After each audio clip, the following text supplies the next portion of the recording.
Hello, my name is Erica Mitchell. This is Module 8 for EDL 851.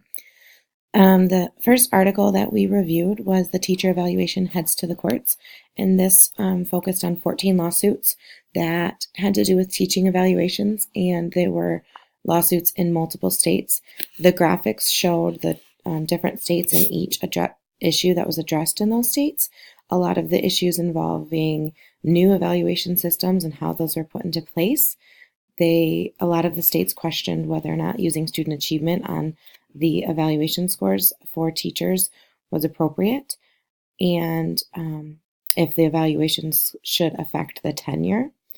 There were a lot of concerns regarding unfair evaluating systems and not accounting for factors such as poverty in the scores of their students, and we all know that those definitely impact student scores.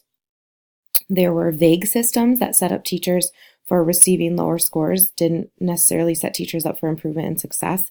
They were just a system, and teachers felt like there was no way for them to win. The second article was about teacher performance evaluation.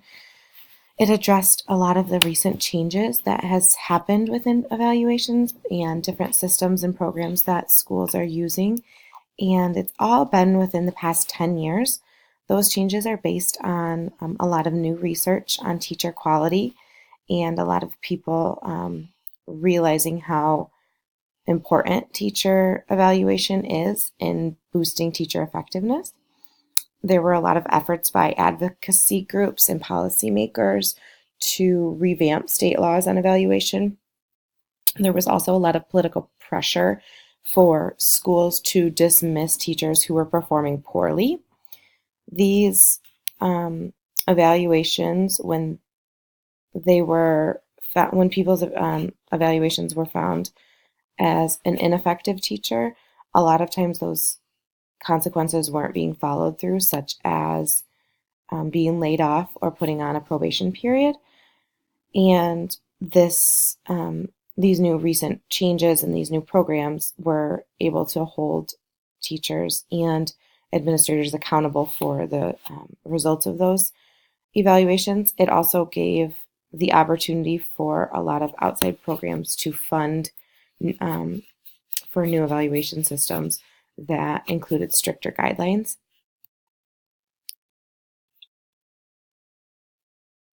The evaluations included a lot more factors.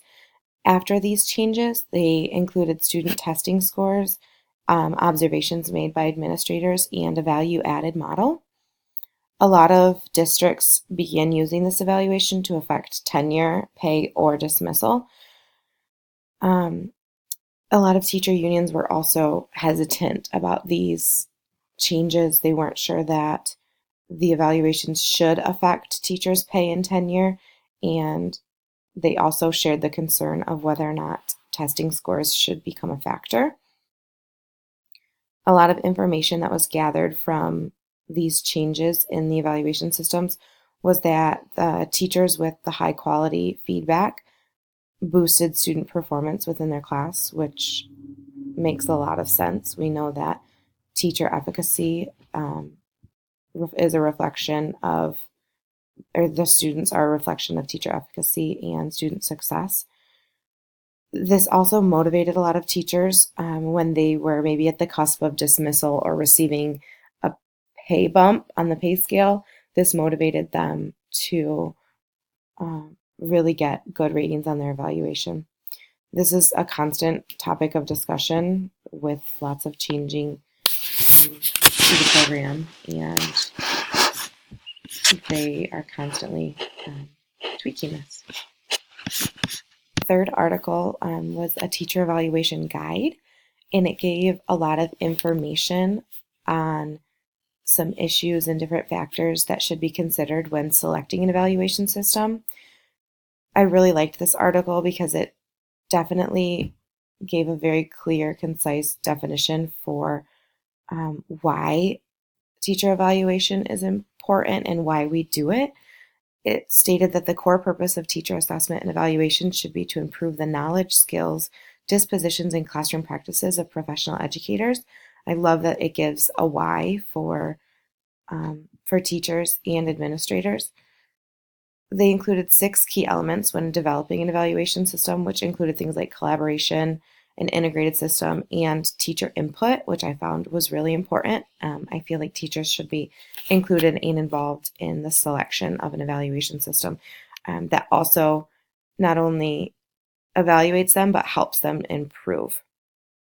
They made sure to state that a reward system definitely overlooked the entire purpose of evaluation and assessment, which I agree with. That's not the purpose of that. The article defined effective teaching as referring to instruction that enables all students to meet or exceed ambitious goals for student learning. They stated that effective teachers have high expectations for students, contribute to positive academic, social outcomes for students. They use many resources and teacher approaches. Effective teachers contribute to developing diverse and civil classrooms, and they collaborate with teachers, administrators, parents, and educational professionals to ensure student success. I found that this was really spot on as well. Thinking about what kind of teacher I want to be, that would include all of those factors. They discussed a model core teaching, the model core teaching standards that are used to develop effective school systems. And those standards included things like learner development, learner differences, learning environment, planning for instruction, ethical practice, and collaboration. Those all have a huge impact on a school system as a whole, and those need to be made priorities. The last article was a teacher evaluation measures and systems, how they improve teaching and learning, and it discussed the things to consider when designing meaningful teacher evaluations. The key components that should be included are creating linked and integrated systems, using validated evaluation measures, and establishing credibility. I thought that this was really important too, especially when introducing a new evaluation system to your staff. They want to know that it's credible. They want to know that it's really going to be a reflection of them and their teaching, that it's validated. There's lots of different evaluation measures going into it. A lot of the instruments used during evaluations were like scoring and training, generalization, and interpretation. Those were all different factors. In our school district, we use the 5D evaluation framework for gen ed teachers, and that the 5D is a framework that include 5 core elements of effective teaching that include purpose, student engagement, classroom environment and culture, assessment for student learning, and curriculum and pedagogy. So what each staff member does, if you're a gen ed staff member, you choose 3 areas of focus within the 5 elements, and you are evaluated on all the areas of focus, but our principal wants us to set up an improvement plan at the beginning of every year for 3 focus areas that we want to really concentrate on this year. It really helps drive your efficacy and purpose while you're teaching, and it helps your principal add another component to feedback. So when I chose mine this year, it was within the element of purpose, and it was to state the standard for each lesson, the goal, the outcome. And with kindergarten, I was often forgetting to do that or not doing that because they're 5, and I didn't think that that was a necessary part of my lesson.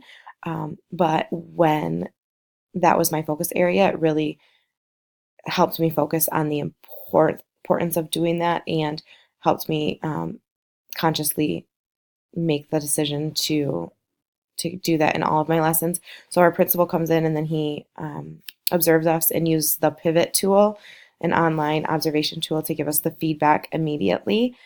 Also asks us wondering questions. I like how you did this, but I'm wondering how that's what focus area that this is targeting, or he gives us guidelines for feedback, so we're able to communicate back and forth with him, which I really enjoyed the immediate feedback. At the annual evaluation, our score is composed from 40% local and state standardized testing achievements, and 60% from observation and evaluation. The number of the percentage that comes from the testing has recently gone up in the last few years. A court case that I studied was in Michigan. It was Summer versus Southfield Board of Education, and it was about a teacher who was observed throughout the school year, but she never was given her results or feedback. And so at the end of the year, she received a minimally effective score on her end of the year evaluation. And she went to the board and wanted to appeal that. She claimed that it was against the school revised code, section 1249, that she was not provided transparent and timely feedback, that her scores were not fair, and that she was not given an ample opportunity for improvement. So she was not given her scores and then asked or provided with an improvement plan. So she was laid off at the end of the year. The court ruled that the layoff did fall under reason stated in section 1249 of the school revised code, that the layoff resulted in a performance evaluation not actually based on his or her effectiveness, and that the personal layoff was based upon the non-compliant performance evaluation. So she appealed that multiple times, and I do believe that the appeals are still happening, but they did not rule in her favor. The thing that I want to focus on as a school leader when it comes to evaluations and making sure I'm using the guidelines and following the laws and the protocol for that evaluation is just talking to administrators that are already using that, talking to like high school teachers and your superintendent, and asking them how to go about this in a way that you're covering all your bases, but you're also using it for purpose. It's not just for that end of the year evaluation ranking. It's something to use throughout the year. I would also think it's important to talk to your staff members, talk to your teachers, and see, how can I make this helpful for you? How can I make this a tool for you to use, not just an intimidation factor when you see me coming in your classroom to observe and evaluate you and give you feedback. I want to know what I can do to help you improve your teaching methods and your efficacy, so that we all, you as a teacher in the classroom and everyone in the school as a whole, is promoting student success.